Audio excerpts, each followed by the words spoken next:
Good morning. Today we're going to have a look at addition polymers. If you're copying these notes down, I'm going to do it on a big piece, a landscape piece of A4. You might want to think about sort of breaking. I've written addition polymers near the top of the page. You might want to think about breaking it into 3 parts like that, because we're going to deal with 3 things. Okay, so we're going to look first of all in the top right hand corner here about what we mean by polymers. Okay, so the word polymer is made up of 2 parts. It's made up of the word poly, which means many, and mer, which comes from meros, which can be interpreted as meaning many parts. So it literally means a molecule that's made up of many parts. Let's have a think about what that actually means though. Okay, what we're talking about as many parts is lots of small molecules joined together.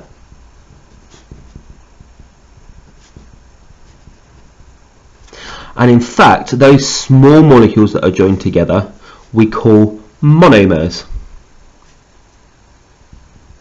Okay, so polymer means many parts, monomer is what makes up a polymer, and means 1 part. So you can say polymer there are made of monomers.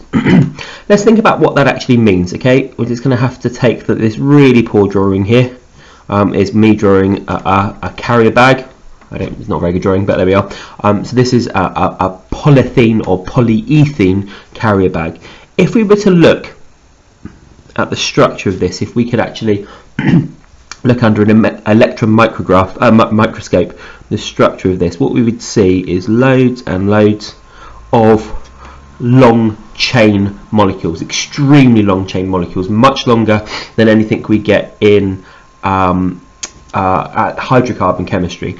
And if we were to look even closer at one of these, what we would see is in fact that it is a chain of carbon atoms with hydrogen atoms that's 500 to 1,000 carbon atoms long, so much longer than a hydrocarbon. So really long chains of carbon atoms and hydrogen, so long we don't call them hydrocarbons. And that massively changes the properties, because if we think of ethene, which is the monomer that makes up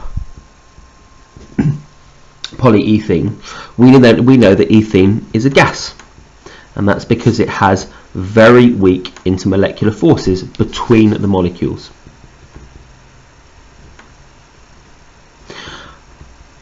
However, if we look at polyethene, and we'll talk about how we name these in a minute, if we look at polyethene, which is a solid, then we've got stronger intermolecular forces.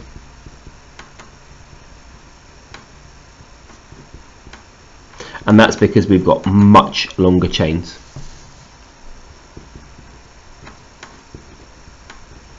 Okay, so if we just review what we've said here, the word polymer is made up of 2 parts, which means many parts, which means we've got lots of small molecules joined together, and those small molecules that are joined together we call monomers.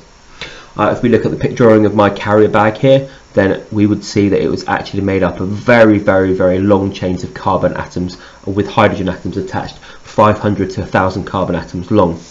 What that means is that polyethene is a solid, because we've got these longer chains, we've got much stronger intermolecular forces than the equivalent monomer, ethene, which is a gas, because it's got extremely weak intermolecular forces.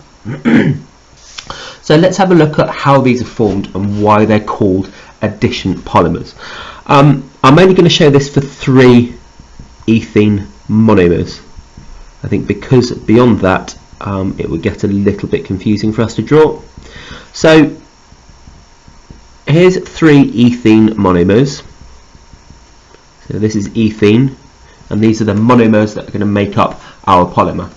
What happens is one of the bonds in the carbon to carbon double bonds break up, and then we form a bond to the next monomer unit, and that just carries on and carries on. This doesn't happen by itself at room temperature. So if you just had a bottle of ethene, this wouldn't happen. You need a catalyst or a radical initiator to make this happen. And in fact, polyethene was discovered completely by chance when a leaky ethene bottle of ethene had come into contact with a catalyst and produced polyethene. So what happens is we've got this new bond here between the carbon atom and the carbon atom, new bond there, and this just carries on.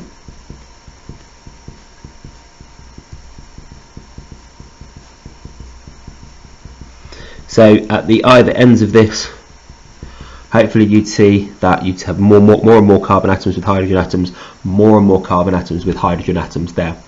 Now, because this was formed from the ethene monomer, we call it polyethene, and we tend to put it in brackets to show that it's come from there. Notice it is still ethene, although this isn't an alkene anymore, so it hasn't got carbon to carbon double bonds, but because it was formed from the ethene monomer, it's still called polyethene. We can call it polyethene with the ethene in the brackets, which we technically should do. We could call it polyethene, and then it has a trivial name, which in this case is polythene, which you've probably heard of. So many times we have the technically correct, what's called the UPAC name, the International Union of Pure and Applied Chemistry name, but then often we have trivial names, and we see that a lot in polymer chemistry, a proper name and a trivial name. So the final thing that we're going to have a look at is how we work out the structure that's formed. And I'm going to take us through step by step how we would work out the structure and draw polypropene. So if we have a look here,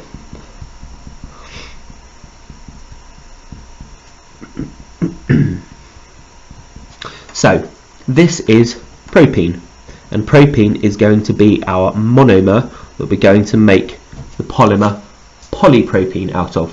The first thing I'm going to do is just draw this slightly differently so that I have nothing either side of the carbon atoms that are going to form the polymer chain. So notice what I've done here is I've shifted this carbon atom up to this position. I've moved this hydrogen atom down. It really doesn't matter because these will move, and then instead of putting this displayed diagram of the carbon to hydrogen atoms, I've just named it as CH3.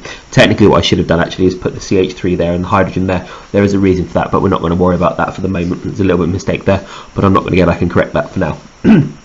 So I've just taken this and drawn it out slightly differently. What I'm then going to do is redraw this without the carbon to carbon double bond. Okay, and then to show that it's formed a polymer, I'm then going to redraw it and draw some lines either side of it, showing that this is going to attach to another one of these over here and another one of these over here, but put curved brackets around it and put a little n after it to show that this is repeating n times, where n can be 500, 1000, 1500. And then the name of this polymer is going to be polypropene. And I'm going to put the propene in brackets, although it doesn't matter if I don't, so I'll also show you without it. Polypropene. Remember that because the monomer that formed it is propene, it's polypropene, not polypropane, although there is only a single bond here. It is definitely polypropene. So this is what we call the structure of the unit, of the polymer. We can also draw what's called the repeat unit, which is the smallest repeating unit in the polymer chain, which is the same as the structure, but without, so I just move the camera down a little bit, but without the curved brackets and the letter N. So let's just go back and review that. So we had propene, which is our monomer.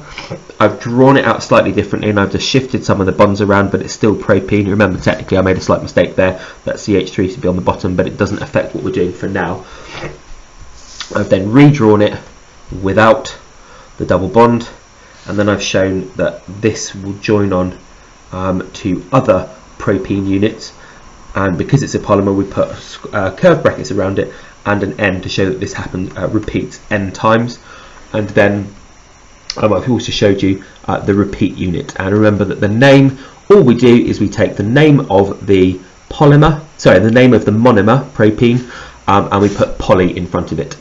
Okay, again, out of interest, this does have a trivial name, a non-chemical name, which is called polypropylene, but again, that's its trivial name.